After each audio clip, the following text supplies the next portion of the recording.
हम लोगों ने फिर आपस में विचार करके और अभ्यर्थियों की एक बड़ी मांग को ध्यान में रखते हुए हम लोगों ने पहले जो 150 क्वेश्चन रखा था उसको घटा करके 120 किया है।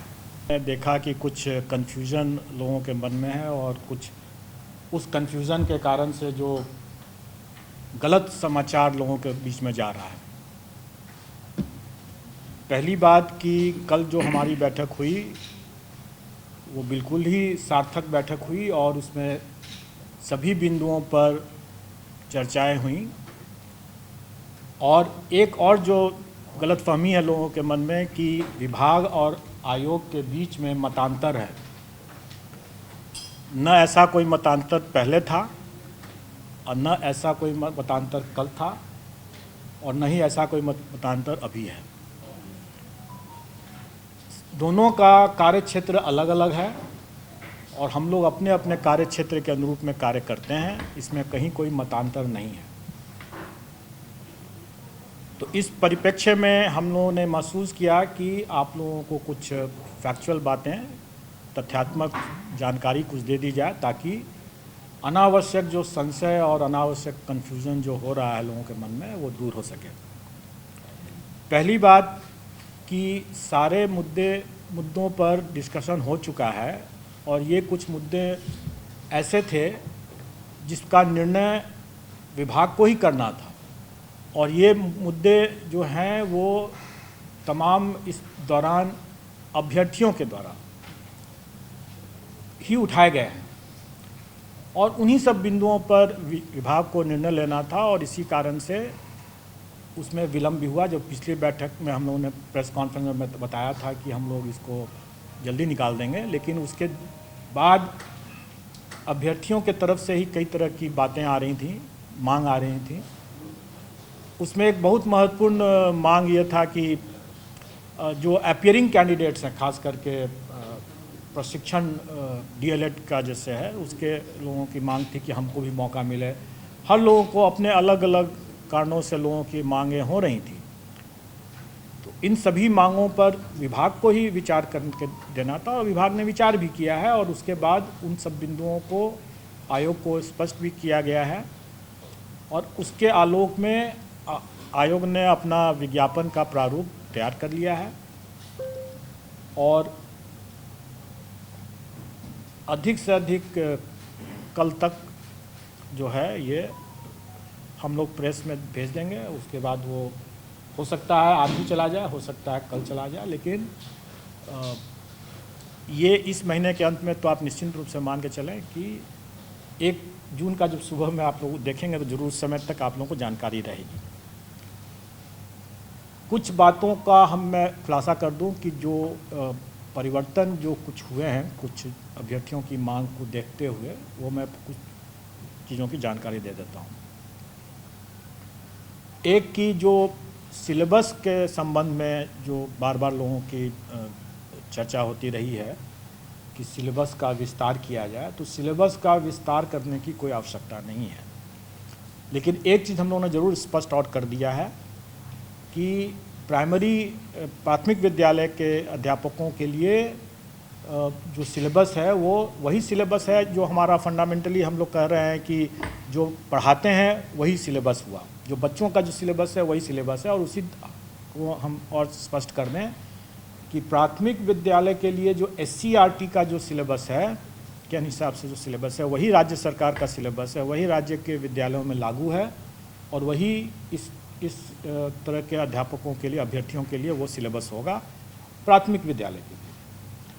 और जो 9th 10th और फिर उसके बाद 11th 12th के लिए जो है मामला, उसमें राज्य सरकार के विद्यालयों में जो पाठ्यक्रम है वो NCERT के पाठ्यक्रम का जो है वही है, इसलिए वो उसी से गाइडेड होगा और वही है।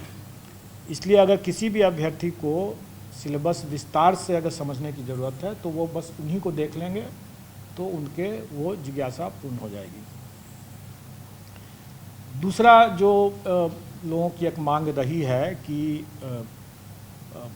जो भाषा की का जो है उसमें 100 नंबर का है और उसके लिए 2 घंटे हैं और मुख्य पेपर जो है वो भी 2 घंटे के हैं, लेकिन उसमें 150 मार्क्स का है। तो इसमें मैं बता दूं कि भाषा का जो है वो पहले भी मैंने स्पष्ट किया कि क्वालिफाइंग नेचर का है, उससे आपको मेरिट नहीं बनेगा, मेधा सूची उसके प्राप्तांक के आधार पर नहीं बनेगा। और इसलिए हम लोगों ने उसमें अधिक समय दिया है कि आप आराम से आप करें, उसमें घबराने की बात नहीं है, सिर्फ क्वालिफाइंग नेचर का है, लेकिन आप आराम से कर सकते हैं। लेकिन जो मुख्य पेपर है वो उसी पर मेधा आधारित होगा, प्रतियोगिता उसी पर है, तो उसमें हम लोग चाहेंगे कि जो अच्छे अभ्यर्थी हैं वो जल्दी बना पाएंगे, और जो अच्छे नहीं हैं, उतने स्मार्ट नहीं है, वो थोड़ा उनको विलम्ब होगा। तो इसलिए हम लोगों ने ज़्यादा क्वेश्चन रखा है, लेकिन हम लोगों ने फिर आपस में विचार करके और अभ्यर्थियों की एक बड़ी मांग को ध्यान में रखते हुए हम लोगों ने पहले जो 150 क्वेश्चन रखा था उसको घटा करके 120 किया है मेन में। और पहले जैसे 100 और 50 का था कि 100 में उनका नॉलेज टेस्ट था और 50 में उनका इंटेलिजेंस का टेस्ट था, उसको हमने वो ब्रेकअप को हमने 80 और 40 के रखा है, और ये सभी मुख्य परीक्षाओं के लिए है। मतलब 120 क्वेश्चन रहेगा, 80 और प्लस 40। और ये भी मैं स्पष्ट कर दूं कि एक पद के लिए एक ही मेन पेपर है। कई बार लोग ये कहते हैं कि इतना व्यापक सिलेबस है, कैसे पढ़ेंगे, तो ऐसा नहीं है कि उनको सभी पढ़ना है, उनको तो सिर्फ एक ही पेपर की तैयारी करनी है। अगर एक पद के लिए तैयारी कर रहे हैं तो एक ही पेपर की तैयारी करनी है, मेन पेपर। भाषा तो सबके लिए लागू है, वो तो क्वालिफाइंग नेचर का। तो इसलिए अगर वो 2 पद के लिए तैयारी कर रहे हैं तो उनको 2 पेपर पढ़ना पड़ेगा, 2 पेपर के हिसाब से पढ़ना होगा। और ये भी है कि उनको जो अपना विषय उनका है, मतलब जिसमें वो स्टेट की परीक्षा पास किए हैं, उसी विषय से उनको देना है। और इसमें सिर्फ पहले मैंने स्पष्ट किया है कि सिर्फ कॉमर्स का ही एक ऐसा विषय है जिसमें कि अगर वो स्टेट किए हुए हैं तो उसमें उनको विकल्प है विषय का, उसमें 3 विकल्प है, अकाउंटेंसी है और एक बिजनेस स्टडी है या एंटरप्रेन्योरशिप है, और एक और है, वो आपको सब विज्ञापन में सब मिल जाएगा उसमें। तो ये एक बातें हुई पाठ्यक्रम के बारे में। अब इसके आगे ये हमें बताना है कि अभ्यर्थियों की एक और मांग जो सरकार के समक्ष गई थी, आयोग को भी लोग दे देते हैं, लेकिन एक्चुअली वो निर्णय सरकार को ही लेना है, और सरकार ने संसूचित किया है, और ये भी कल की बैठक में ही क्लियर हुआ है कि जो अपीयरिंग कैंडिडेट हैं उनको भी हम लोग मौका देंगे। और अपीयरिंग कैंडिडेट के लिए शैक्षणिक प्रशैक्षणिक अर्हता का कट ऑफ डेट जो होगा वो 31/8/2023 होगा। मैं फिर से इसको स्पष्ट कर दूं कि ये डेट है कि इस तारीख तक अगर उनकी परीक्षा हो गई है, जो अर्हता संबंधी परीक्षा अगर हो गई है, तो वो आवेदन दे सकते हैं। उनका परीक्षा फल बाद में भी निकले तो कोई हर्ज नहीं है, उनको हम लोग भाग लेने का, इसमें आवेदन और प्रतियोगिता में भाग लेने का मौका दिया जाएगा। ये बिंदु लोग डिमांड करते रहे हैं, और मैं समझता हूं कि अगर इस पॉइंट पर अगर किसी को अभी भी अगर कोई संशय है तो पूछ लेंगे। 31 अगस्त 2023 परीक्षा हो जानी चाहिए। यस, इस तारीख तक परीक्षा सिर्फ में उसको हो जानी है, तो वो भाग ले सकते हैं। परीक्षा फल जब भी आएगा तब आएगा। ये वो छात्र होंगे जो टेट क्वालिफाइड किए होंगे, वही ना सर? जो भी अर्हता संबंधी परीक्षा है, अगर वो उनका पेंडिंग है, या तो परीक्षा नहीं हुई है या परीक्षा फल उसको नहीं मिला है, तो दोनों ही स्थिति में वो भाग ले सकेंगे, बशर्ते इस तारीख तक उनकी वो परीक्षा संपन्न हो जाए। और उसमें वो भाग ले वो तो लेंगे सर ये सबके लिए। CET और टेट जिसका होगा सर वही का जो जिसका पीरियड लंबित है। कई कम्बिनेशन हो सकते हैं, उसका उसको आप उस कम्बिनेशन की बात आप मत सोचें अभी करें। कुछ के लिए कुछ लागू होगा, कुछ के लिए कुछ और लागू होगा, कुछ की कुछ और बातें होंगी। मैंने आपको एक विस्तार से ये बता दिया कि जो भी अर्हता संबंधी परीक्षाएं उनको देनी है, अगर वो परीक्षा 31/8/2023 तक संपन्न हो जा रही है या अगर पहले संपन्न हो चुका है और उसका परीक्षा फल अभी नहीं हुआ है तो भी वो दे सकते हैं, और परीक्षा फल उनको बाद में निकलता है तो भी वो दे सकते हैं, क्योंकि हम लोग जब उनका डॉक्यूमेंट वेरिफिकेशन के लिए, जब उसके कागजातों के प्रमाण पत्रों के सत्यापन के लिए जब उनको आमंत्रित करेंगे, तब उस समय उन्हें उस परीक्षा में का एडमिट कार्ड, जिसमें कि वो कह रहे थे कि हम 31 अगस्त तक अपीयर हो रहे हैं, उसका एडमिट कार्ड दिखाना होगा और फिर उस समय उसका परीक्षा फल भी दिखाना होगा जब हम डॉक्यूमेंट वेरिफिकेशन के लिए उनको बुलाएंगे। सर यहाँ पे एक सवाल है, ये जो आप 31/8 का ये रख रहे हैं बीएड वाले छात्रों, बीएड या डीएलएड का, वो बच्चे जो सेंट्रल गवर्नमेंट का सीटेट क्वालिफाइड होता है उसके लिए सिर्फ है या फिर सभी बीएड के लिए? मैंने क्या कहा, मैंने कहा कि अर्हता संबंधी कोई भी परीक्षा उनको, लेकिन ये नहीं होना हो सकता है कि अगर इस कट ऑफ डेट के बाद वाली परीक्षा में भी अगर वो बाद में अगर कोई परीक्षा होने वाली, अगले साल कोई परीक्षा होने जा रही है तो आज झूठा डिक्लेरेशन दे करके वो अपीयर हो जाएं, वैसा नहीं होगा, क्योंकि उसके लिए हम लोग और भी हम लोग उसको वचनबद्धता लेंगे। और अगर उसमें अगर वो पाते हैं कि नहीं उसने एडमिट कार्ड उसके पास में नहीं है उस तरह की परीक्षा का, तो फिर हम लोग उसको ब्लैक लिस्ट वगैरह करने की, गलत बयानी के लिए ब्लैक लिस्ट करने की बात करेंगे। जो परीक्षा 31/8/2023 तक संभावित है, वैसे ही मामलों में, और उनका अगर उसमें कोई परीक्षा अगर रुका हुआ है या परीक्षा फल रुका हुआ है तो वो अप्लाई कर सकते हैं। उसमें सर इसका जो सवाल था, इसका सवाल ये था कि बीएड या सीटेट, जो सीटेट मान लीजिए कि सीटेट भी लंबित है, 31 अगस्त तक हो गया सीटेट, तो वो भी अप्लाई कर सकते हैं। एग्जैक्टली कर सकते हैं। मैं तो कहा ना कि हर तरह की वो परीक्षा में वो दे सकते हैं, बशर्ते कि वो परीक्षा आयोजित तो हो।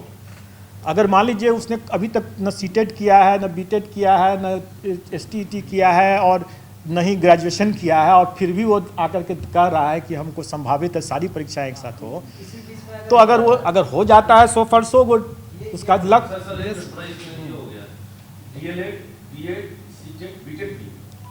मैंने फिर से मैं बता रहा हूँ कि कोई भी परीक्षा अगर उसकी संभावित है तभी ना वो उसको उपयोग कर सकेगा, अगर संभावित ही नहीं है तो उसका उपयोग नहीं कर सकेगा। अगर वो संभावित ही नहीं है तो गलत बयानी कैसे कर सकता है वो?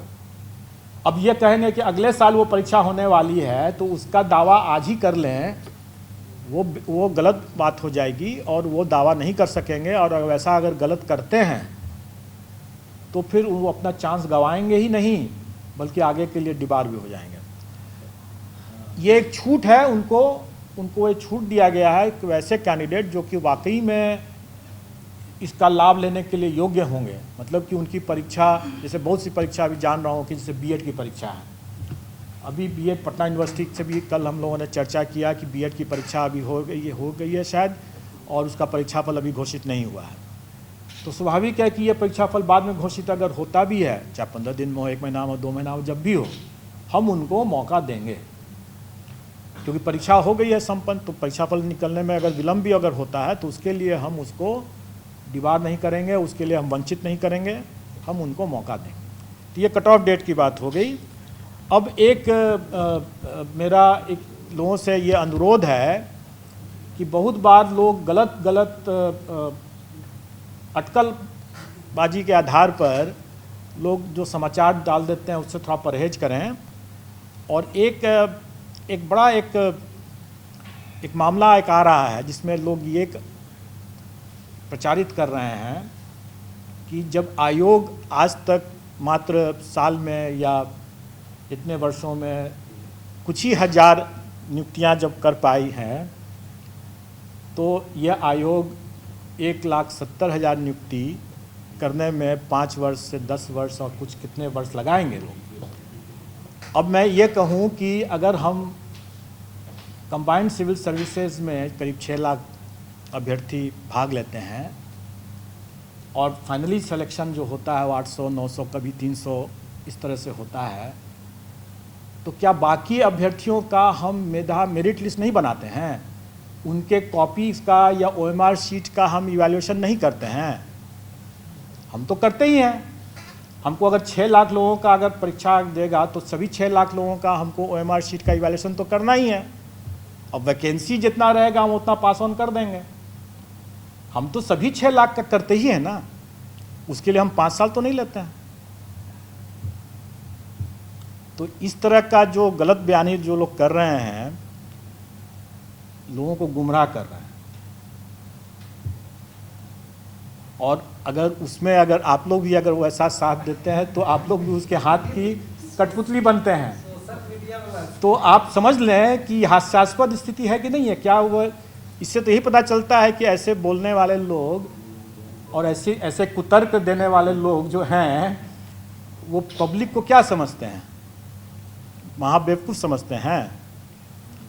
तो खैर ये उनकी सोच है। मैं आपको ये बता दूं कि इसमें आप लोग समझ चुके हैं। आप लोग हंस रहे हैं तो आप लोग समझ चुके हैं कि हम अगर 6 लाख लोगों की परीक्षा लेंगे तो हम सभी का ना मार्किंग करेंगे, सभी का ना मेरिट बनाएंगे। उसमें से ऊपर से जितने लोगों का वैकेंसी होगा उतने को दे देंगे। जितने सिलेक्शन हुए 5 साल नहीं लेंगे हम, 5 महीने भी नहीं लेंगे हम इसमें। नहीं सर, बिल्कुल नहीं। और हम इसमें जल्दी ही करेंगे। और जैसे मैंने पहले ही बताया था कि अगर हम कंबाइंड सिविल सर्विसेज का अगर 1.5 महीने में रिजल्ट निकालते हैं तो इसमें हमारी करीब 4 परीक्षाएं हैं, क्योंकि एक 3 तरह के पद हैं और एक क्वालिफाइंग नेचर का है। तो क्या हम 4 गुना समय लेंगे? नहीं, हम उसमें 2 से 3 महीने में हम लोग इसका रिजल्ट निकाल देंगे और निश्चित तौर पर इस कैलेंडर ईयर में हम रिजल्ट निकाल देंगे। अब रही बात कि आवेदन हम लोग इसको आमंत्रित करने का डेट थोड़ा आगे रखेंगे, क्योंकि इसमें कई इसमें रिलैक्सेशन की बातें, जैसे एज के लिए कट ऑफ डेट 1/8/2023 है और ये शिक्षक नियमावली से जो नियुक्ति नियमावली है उसी में है ये दिया हुआ। न्यूनतम और अधिकतम दोनों के लिए यही कट ऑफ डेट है, लेकिन इसके बाद इसमें अलग अलग श्रेणी के लिए अलग अलग मामलों में इसमें कट ऑफ डेट के बाद रिलैक्सेशन भी अलग अलग है। किसी में 10 साल है, किसी में 14 साल है, किसी में 11 साल है। भूतपूर्व सैनिक के लिए कुछ और है। तो इसमें कई ऐसे हैं जिसको लेकर के हमें अपने आवेदन, ऑनलाइन आवेदन, चूँकि हम ऑनलाइन ही लेंगे, इसमें ऑनलाइन आवेदन को तैयार करने में हम लोग को समय लगेगा उसके लिए। लेकिन हम ये भी कह रहे हैं कि जो अभ्यर्थी इसमें आवेदन देंगे ऑनलाइन और जिनका परीक्षा फल निकला हुआ है और बाकी जो प्रमाण पत्र, जैसे उनको अपने आरक्षण संबंधी जो प्रमाण पत्र हैं, EWS संबंधी प्रमाण पत्र हैं, डोमिसाइल संबंधी प्रमाण पत्र हैं, उनको वो आवेदन के साथ अटैच करना अनिवार्य है। ये नहीं होगा कि हम बाद में हम दे देंगे, अभी हमारे पास नहीं है, अब डिक्लेयर कर देते हैं लोग और बाद में बोलते हैं कि हम ला रहे हैं, नहीं लाते हैं। इसमें हम लोग ये कर रहे हैं कि नहीं, आपको उसी के साथ ही देना है। अगर आपके पास में नहीं है तो आपको 15 दिन का टाइम रहेगा, आप बना लीजिए, आप बनवा लीजिए इस बीच में। लेकिन जब आप जमा करेंगे आवेदन तो आप सभी दस्तावेज के साथ जो प्रमाण पत्र आपके हैं, परीक्षा फल अगर आपका निकला हुआ है तो वो भी है, वो सभी को की छायाप्रति आपको लगा करके ही देना है। बाद में उसमें लगाने का या जमा करने का मौका नहीं दिया जाएगा। बाद में सिर्फ जो प्रमाण पत्र आप लगाए हैं सिर्फ उसी का मूल प्रति आपको सत्यापित कराना होगा। हम लोग प्रायः देखते हैं कि EWS के मामले में खास करके या क्रीमी लेयर का सर्टिफिकेट लेकर के जो आते हैं पहले डिक्लेयर कर देते हैं, या फ्रीडम फाइटर का जैसे लेकर के आते हैं, डिक्लेयर कर देते हैं और बाद में बोलते हैं कि नहीं मिला, हमको सर्टिफिकेट नहीं मिला, और बाद में अपना दावा को विड्रॉ करते हैं। तो ऐसी बात की गुंजाइश नहीं होगी। अगर आपके पास में सर्टिफिकेट नहीं है तो काइंडली आप न वैसी दावा करें। और अगर आपका एक साल बाद तो हम नहीं मांगते हैं ना, हम तो पूरे प्रक्रिया में एक साल थोड़ी लेंगे हम। अभी हम इसकी बात करें, एक साल क्या हम समय नहीं लेने वाले हैं। आपका आवेदन के समय में आपके पास में जो भी सर्टिफिकेट होगा आप तभी आप अप्लाई करें। जो आप दावा करते हैं उसका सर्टिफिकेट आपके पास में होना चाहिए। आपके पास में अगर परीक्षा फल नहीं है तो स्वाभाविक है कि आप उसका दावा नहीं कर सकते हैं। तब आपको आपके पास संभावित जो परीक्षा होने वाली है, या आप ये घोषणा आपको देना होगा कि अगर आपने परीक्षा दे दिया है और आपके पास में सर्टिफिकेट अभी नहीं मिला है, प्रमाण पत्र, तो आपको ये अंडरटेकिंग देना होगा कि आपने परीक्षा दे दिया है या परीक्षा होने वाली है और आप उसमें देने वाले हैं, और आप समय पर आप जब मांगा जाएगा तो सत्यापन के समय में आप मूल दस्तावेज दे पाएंगे, अन्यथा आपकी पात्रता नहीं मानी जाएगी, स्वीकार नहीं की जाएगी। ये चीज़ उनको देना होगा अंडरटेकिंग। रिजर्वेशन और डोमिसाइल कितना पुराना चलेगा?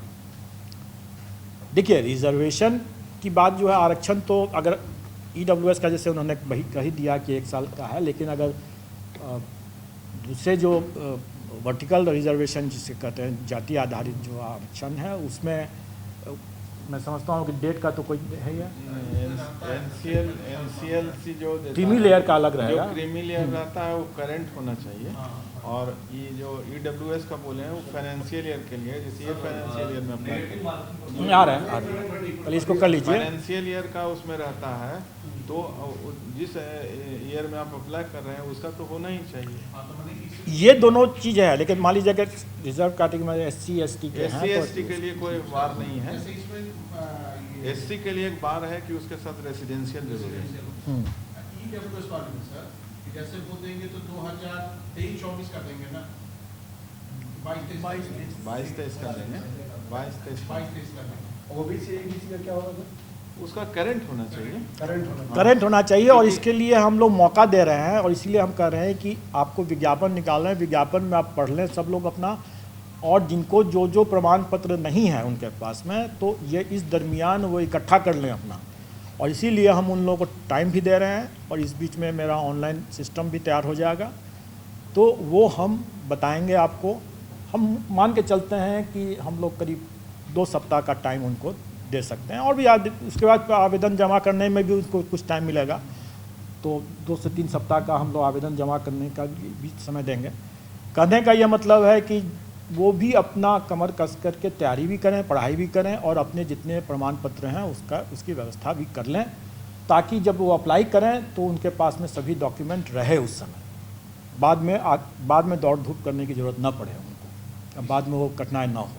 अब रही बात कि ये नेगेटिव मार्किंग की जो बात आपने जो किया, महिला वाला जो 50%। एक बार इसमें सब कंफर्म होना चाह रहे हैं 1 जून तक अधिसूचना जारी कर दें। हाँ उसके पहले ही हो जाएगा।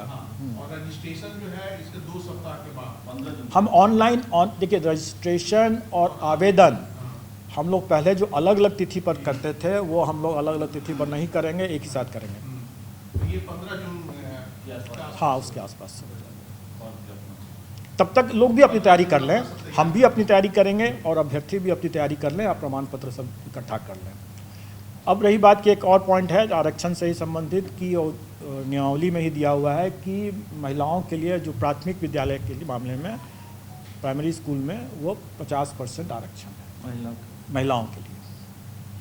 और उसका वैसे भी पूरा जो ब्रेकअप है, जो पद की जो व्यक्ति के रोस्टर वाइज मतलब आरक्षण कोटिवार, वो भी हम लोग वेबसाइट पर डाल देंगे, और उसमें भी लोग देख सकते हैं कि किस विषय में किस किस कैटेगरी आरक्षण कोटिवार सब देख सकेंगे। उसमें कुछ जो छूट, जितनी तरह की छूट है वो विज्ञापन में आप पढ़ लेंगे, जैसे विषय के हिसाब से भी, जैसे कंप्यूटर के मामले में भी लोगों की जिज्ञासा थी, और कितना प्राप्तांक क्या है, वो सारा डिटेल्स जो है वो आपको विज्ञापन में मिल जाएगा। आपको उसमें जितना भी डिटेल्स है उसमें इतने ढेर सारे, अगर मैं उसी की परीक्षा ले लूँ अगर, तो शायद उसमें भी हम लोग भी फेल कर जाएंगे, क्योंकि इतने ढेर सारे उसमें हैं पॉइंट्स, और यही कारण था कि थोड़ा टाइम भी लग रहा था। स्वाभाविक है, इतने ढेर सारे कंडीशंस हैं और इतने वैरायटी इतने ज़्यादा हैं कि ये इसको समझना, एक बार में समझना और एक बार में समझ करके उसको लिखना, उतारना कंडीशंस को, और उसके हिसाब से सॉफ्टवेयर को ही बनाना है मुश्किल बात, लेकिन समय लगा, देर आए दुरुस्त आयत वाली बात है। तो अभी हम लोग तैयार हैं इसमें। अब रही बात कि ये कट ऑफ, इसलिए ये आपने कहा नेगेटिव मार्किंग के लिए, इस पर भी लोगों ने बहुत चर्चा किया कि मतांतर है, मतांतर है। ऐसा कोई मतांतर नहीं है, किसी भी बिंदु पर कोई मतांतर नहीं है, और सबकी सहमति से और अपने अपने क्षेत्राधिकार से, जिसको जो क्षेत्राधिकार है, विभाग का, आयोग का जो क्षेत्राधिकार है, उसके उन सीमाओं में रहते हुए और आपस में विचार विमर्श के बाद ही कोई निर्णय लिया जाता है। तो इसमें नेगेटिव मार्किंग रहेगा, मेन पेपर में नेगेटिव मार्किंग रहेगा। और कोई 4 में 1 रहेगा सर। 4 में 9 उसके बारे में जब हम भी जब क्लियर हो जाएंगे तो आपको बता देंगे, राइट। क्योंकि कुछ बातें ऐसी हैं जो कि समय आने पर ज़रूर बता दिया जाएगा, और कैंडिडेट्स को हम लोग एग्ज़ामिनेशन देने के पहले उनको ज़रूर बता देंगे। लेकिन उससे आप स्वयं सोचें कि उससे क्या हमारे परीक्षा की तैयारी में कोई अंतर आएगा क्या? हम 4 लें, ऑप्शन दें, 5 ऑप्शन दें, उससे क्या फ़र्क पड़ता है? परीक्षा की तैयारी तो आदमी को ईमानदारी से अपना करते ही रहना है ना। और नेगेटिव मार्किंग है तो मैं समझता हूँ कि थोड़ी सी सीरियसनेस तो ऐसे ही आ जाएगा।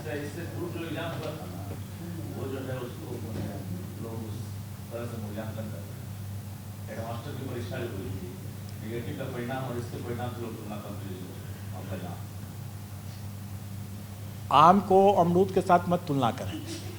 आप हेडमास्टर जो थे वो क्या सरकारी शिक्षक थे या नहीं थे? उसके जो अभ्यर्थी थे वो सरकारी शिक्षक थे कि नहीं थे? और वर्तमान के जो इस मामले में जो अभ्यर्थी हैं वो सरकारी हैं कि नहीं हैं? तो आम और अमरूद को आप कैसे आप बराबर करके चलते हैं? अब जिसको भी आप आम समझिए या जिसको भी अमरूद समझिए, लेकिन आप अपनी विवेक से अपना इस्तेमाल कर सकते हैं। उसकी तुलना और उसमें अभ्यर्थियों के तैयारी की तुलना इससे मत करें। ये भिन्न परीक्षा है, वो भिन्न परीक्षा थी, उसके भिन्न अभ्यर्थी थे, उनका बैकग्राउंड डिफरेंट था, उनका स्टेटस डिफरेंट था, इनका स्टेटस डिफरेंट है, इनका बैकग्राउंड डिफरेंट है।